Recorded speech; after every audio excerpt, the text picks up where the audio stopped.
So we were talking about simulation of critical thinking. To strategize means we said think critically, and the other one is productivity as an HRM based strategy, and quality and service are HR based strategies. So this quality and service are HR based strategies. So besides this productivity, other factors which can contribute to a firm's competitive advantage are this quality and customer service. Quality can come from people, no doubt about it.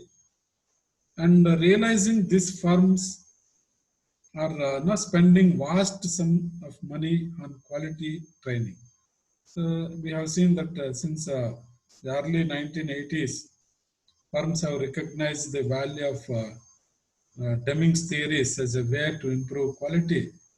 So Deming's 14 principles have served as the formulation for many quality improvement initiatives, first in Japan and later in other parts of the globe. So you can just see what are these Deming theories. W. Edwards Deming's theories of quality. So developing excellent customer service is another approach to build competitive advantage. Excellent customer service, which gives a competitive advantage for the organization. Here, one thing we should remember, service begins with the product design and includes interaction with the customers so that customers' needs are met. So it is the employees who matter in rendering service. That's why these are very important. We need to integrate human strategies, HR strategies with that of the business strategies. The another factor that contribute, HR function that contribute to business strategic plan is proficient strategic management. So this depends heavily on competent personnel, better than adequate competent capabilities, and effective internal organization. So building a capable organization is obviously always a top priority in strategy execution.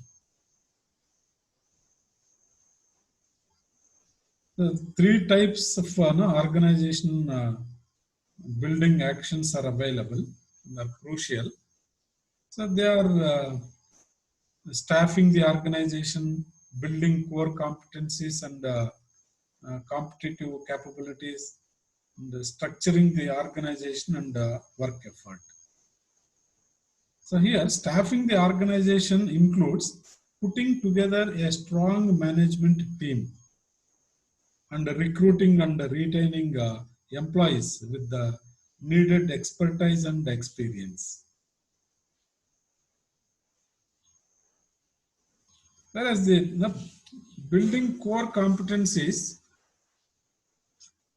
and competitive abilities that will enable effective strategy execution, and then keeping the competence capability portfolio updated as strategy and external coordinations conditions change. And structuring the organization and work effort by organizing business functions and processes, value chain activities and decision making in a manner conducive to successful strategy execution. So the role of HRM in all these three actions is critical. So the three actions are staffing the organization, building core competencies and competitive abilities, structuring the organization and work effort. So in all these three actions, HRM is critical. So a firm has before it a number of practice choices. to produce desired results. So HR practice choice may be categorized into 6 types.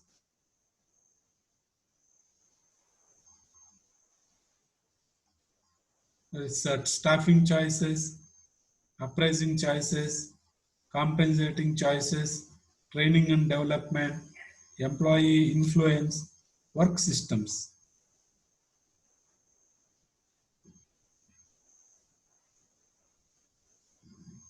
So practice of HR practices, practice choices may be categorized into these 6 types.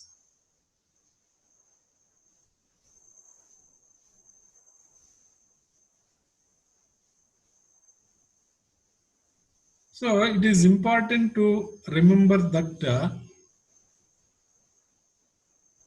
linking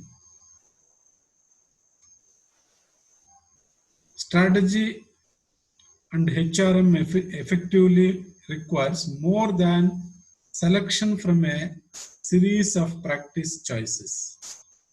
Yeah, the challenge is to develop a configuration of HR practice choices that help implement the organization's strategy and enhance the competitiveness. So a well-designed strategy can fail if sufficient attention is not paid to the HR dimension. HR problems that arise when executing strategies may be traced to one of the 3 causes: disruption of social and political structures, failure to match individuals' aptitudes with the implementation of tasks, and inadequate top management support for implementation activities. So HR problems that arise when executing strategies may be traced to one of the 3 reasons like this. So strategy implementation poses a threat to many managers and employees in an organization. New power and status relationships are anticipated and realized. New formal and informal groups are formed whose values, beliefs, and priorities may be unknown. Managers and employees may engage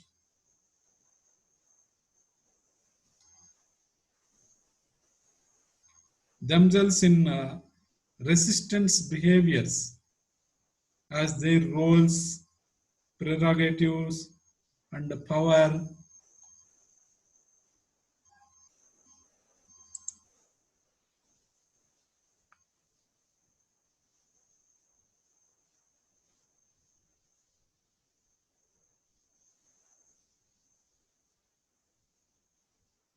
see, managers and employees may engage themselves in resistance behaviors because their roles, prerogatives, and powers in the organization change.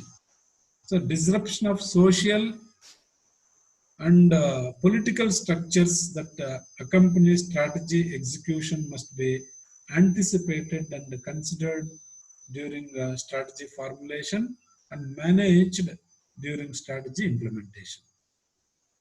The guidelines which help ensure that human relationships facilitate but not disrupt strategy implementation includes open communication, co-opting as many managers and employees in the strategic management process, and matching managers with strategies through transfers, promotions, job enlargement, and job enrichment. So this is what is the HR issues practices involved in strategy implementation. Then comes strategy evaluation, the last step of strategic management process. The strategic management process results in a decision that can have significant and long-lasting consequences. Erroneous strategic decision can inflict severe penalties and can be exceedingly difficult, if not impossible, to reverse. Strategy evaluation therefore assumes greater relevance. Strategy evaluation help determine the extent to which the company's strategies are successful in attaining its objectives. So basic activities involved in strategy evaluation are establishing your performance targets, standards and tolerance limits for the objectives, strategies and implementation plans, measuring the performance in relation to the targets at a given time. If customers are outside the limits, inform managers to take action, analyze deviations from acceptable tolerance limits, execute modification where necessary and are feasible, execute modifications where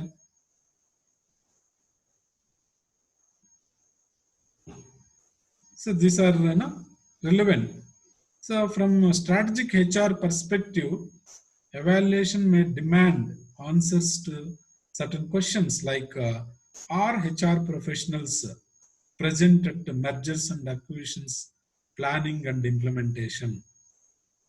So mergers and acquisitions where two or more companies come together, which results in overlapping of positions, duplicating of positions. So once companies come together, it may not need that two or four people in the same position. So all these things should be taken care of. Are HR professionals present at mergers and acquisitions planning and implementation? Does HR provide an annual report on its return on investment? Is HR rated by firms' customers? So all these are the strategic questions that arise, that demand answers while evaluating the HR strategies. So is there an ROI process to evaluate HR initiatives connected to business strategy? Is HR role relevant, leveraged in change initiatives such as systems implementations and reorganizations? Are line managers made responsible for people's issue? Do HR people go beyond and enter such domains as marketing, finance, and production? So obviously, evaluation is a sensitive issue. Too much emphasis on evaluating strategies may be expensive and even counterproductive. So no manager wants to be evaluated too closely. Little or no evaluation can create even worse problems. This must be kept in mind. This is what is strategy evaluation. So while evaluating even strategy, what to evaluate in terms of with the HR perspective? So this way, all the HR practices, HR strategies must and should integrate with the link with the business strategy so that the organization can achieve and reach its destination.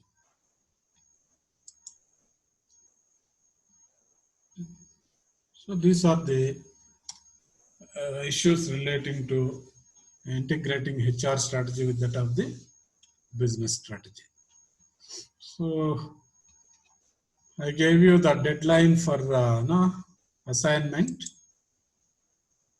that collecting all level strategies, corporate, business unit, and functional strategies of level strategies of minimum of 5 companies of your choice, and also SWOT analysis of any one company of your choice. This is the assignment for all the students. So we'll see you in the next class.